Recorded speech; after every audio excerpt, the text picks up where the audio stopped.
properly. Therefore, gonna be seeing you later, sweetheart.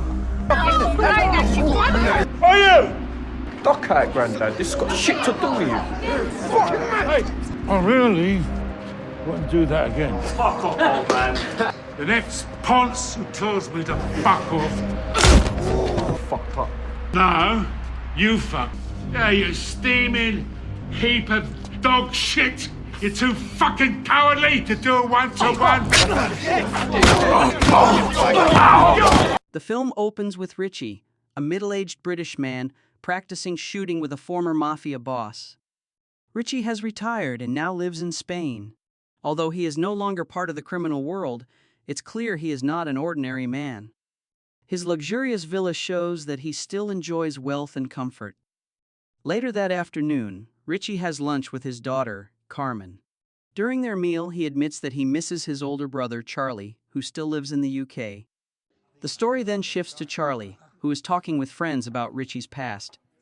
At that moment, Richie calls from Spain, and the two brothers express how much they have missed each other. After the call, Charlie rejoined his friends. Soon after, a woman named Lizzie, who knew Richie, approached and asked for his phone number. She admitted she had liked Richie for some time. Believing they could be a good match, Charlie agreed and gave her the number. Meanwhile, in another part of London, a couple named Aaron and Lauren walked down a quiet street. But Aaron, who was actually the leader of a gang, had a hidden plan to harm her. He led her into a narrow alley where his gang members were already waiting. In that cramped space, they harassed Lauren and deliberately filmed everything that happened. One gang member, Dean, tried to stop the attack, but Aaron refused to let him. At the same time, Charlie heard a commotion behind the bar and rushed to check. He saw the gang closing in on Lauren, told her to run, and shouted at them to stop. Instead of backing down, the gang mocked him. Charlie, furious, punched one of them. Enraged, Aaron ordered his men to kill him. Not long after, Lizzie stepped out of the bar to look for Charlie and was horrified to find his body in a nearby alley. That night, she reported the incident to two detectives, Susan Taylor and John. The detectives couldn't arrest Aaron or his gang because there wasn't enough evidence. Lizzie hadn't witnessed the attack. She only saw the gang leaving the alley where Charlie's body was later found. She then informed Richie about his brother's death. Devastated, Richie decided to return to the UK. Meanwhile, Detectives Susan and John confronted Aaron and his gang. They warned that if they found enough proof, everyone involved would be arrested and tried for Charlie's murder. Aaron denied everything and walked away in silence. As soon as the detectives left, he ordered his men to eliminate Lauren, the only witness who knew the truth. Knowing Aaron's plan, Dean secretly went to Lauren's house to warn her. He told her to stay inside for her safety because Aaron was coming. Later, Aaron and several gang members showed up at her door. Through the small opening, Aaron threatened her, warning her to stay silent about Charlie's murder. He also said that if she spoke, both she and her mother would be killed. Meanwhile, Richie arrived in the UK and quickly met Roy, one of his most trusted allies. Afterward, he went to Lizzie's house to learn more about Charlie's death. Lizzie explained that she hadn't witnessed the attack herself, but believed that a notorious gang in London was responsible. Richie and Roy visited the place where Charlie had been killed. There, they met detectives Susan and John, who were still investigating the case. Knowing Richie's past as a famous mafia boss, Susan warned him to stay out of it and let the police handle everything. Although hesitant, Richie agreed in front of the detectives and then walked away.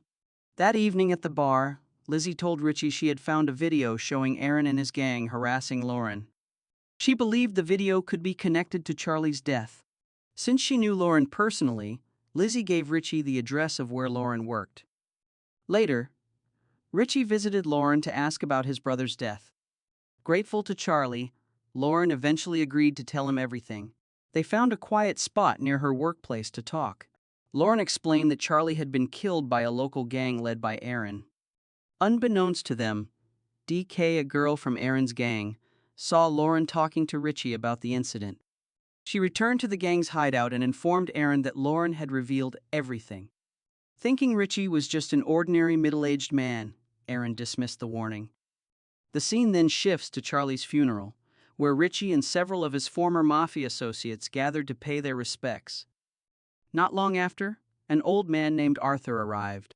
Richie joked that Arthur was too old to hang out with them and should go home.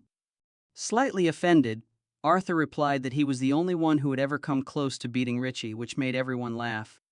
Richie then thanked Arthur for coming, saying it was because of him that the old crew could reunite. After the funeral, Richie visited an old friend, Jack, a former police chief now living in a modest home. He asked Jack to help investigate Aaron and his gang. In return, Richie promised to share some of his wealth so Jack could enjoy a more comfortable retirement. A few days later, Jack provided Richie with information about several gang members, but he couldn't find anything on Aaron, the gang's leader.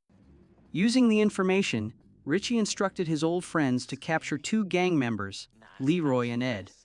When caught, Leroy and Ed mocked Richie and his crew, calling them a bunch of old men. They refused to answer questions and demanded to know Aaron's location. They even insulted Richie and threatened the group. But Richie and his crew just laughed, knowing that Leroy and Ed had no idea who they were really dealing with. When Ed began insulting Charlie, Richie lost his temper and grew visibly furious.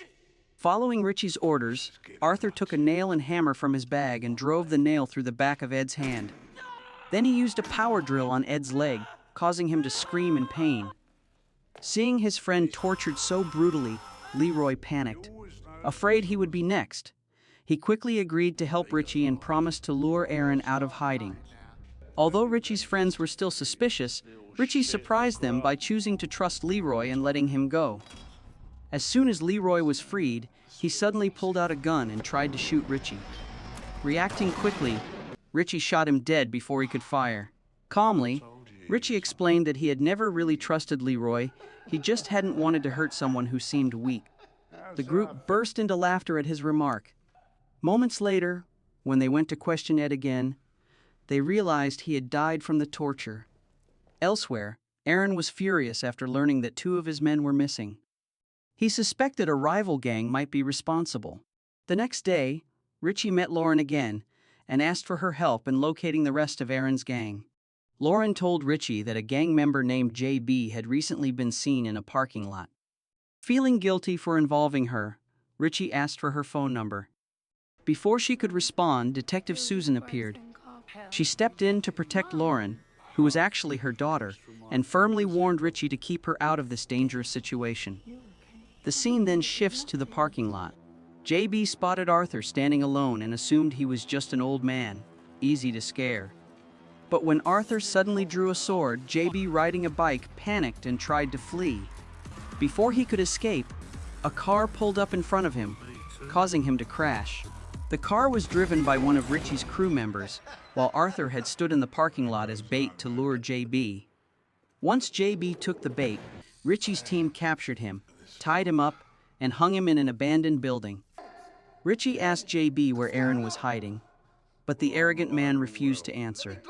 Instead, he insulted Charlie, cruelly saying he looked like a dumb dog while being beaten to death. Enraged, Richie snapped and killed JB. Afterwards, Richie's old illness flared up, and he was taken to the hospital. As his condition slowly improved, he began planning how to lure Aaron out of hiding. A few days later, Aaron and his gang were preparing weapons, expecting an attack from a rival gang. Suddenly, Lauren appeared at their hideout to speak with Aaron. She told him that all the missing gang members had been kidnapped and killed by Richie, and that Richie was now in the hospital. While they were talking, Lauren's phone rang. It was her mother calling. Aaron told her to answer so Detective Susan wouldn't become suspicious. After Lauren gave him the details, Aaron and his gang rushed to the hospital, taking her as a hostage. Once there, Aaron ordered his men to split up and search every room for Richie. Not long after, 2 of Aaron's men found a hospital room and opened fire on the bed, thinking Richie was inside. But they had fallen into a trap. Richie and his team were hiding nearby and launched a surprise attack. At that moment, Aaron was in the elevator. Hearing the gunshots, he realized that Richie had anticipated his plan. Suspicious of Lauren, he grabbed her phone and discovered she had been working with Richie to set him and his gang up. Enraged by her betrayal, Aaron tried to kill her, but Dean arrived just in time and tackled him, saving her. Moments later, a violent gunfight erupted between Richie's crew and Aaron's gang. Realizing how dangerous the situation had become, Lauren quickly called her mother, Susan, and begged her to come to the hospital. Meanwhile, Richie and his crew were taking down Aaron's gang members one by one. During the fight, one of Richie's men was shot in the arm and had to be rushed to the emergency room. Dean then tried to escort Lauren out of the hospital to keep her safe. Aaron saw them and grabbed Lauren as a hostage, forcing Richie to reveal himself. Moments later, Richie and his team arrived and saw Aaron aiming a gun. Suddenly, Dean attacked Aaron from behind, throwing his plan into chaos. In the struggle, Aaron's gun slid across the floor toward Richie. Richie rushed to grab it, but struggled to reload in time. At that moment, Aaron stood in front of Richie, pulled out another gun, and aimed at him. But the gun was empty. He had no bullets left. Just then, Susan arrived with a team of police officers. Seeing Aaron about to attack Richie, they opened fire and took him down. Afterwards, Richie received treatment at the hospital. Susan visited him and thanked him for saving her daughter's life. A few days later, Richie hosted a big party at a club. There, he reunited with Lizzie and acknowledged her feelings for him.